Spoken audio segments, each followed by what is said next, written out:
அதுக்கு தில்லு திராணி வேணும். இன்னைக்கு காவிரி நதிநீர் பிரச்சனை வந்தது. அதிமுக பாரதிய ஜனதா கூட்டணியில் இடம்பெற்றிருந்தோம்.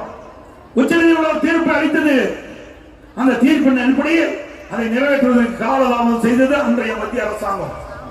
உடனடியாக நம்முடைய நாடாளுமன்ற 37 பேர் நாடாளுமன்றத்தை ஒத்திவைத்து இந்த தீர்மானத்தை உச்சநீதிமன்றம் அளித்த தீர்ப்பை நடைமுறைப்படுத்த வேண்டும்.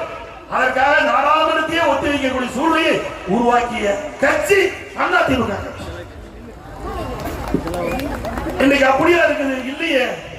19 நாடாளுமன்ற திமுக கூட்டணி கட்சி இருக்கிறார்.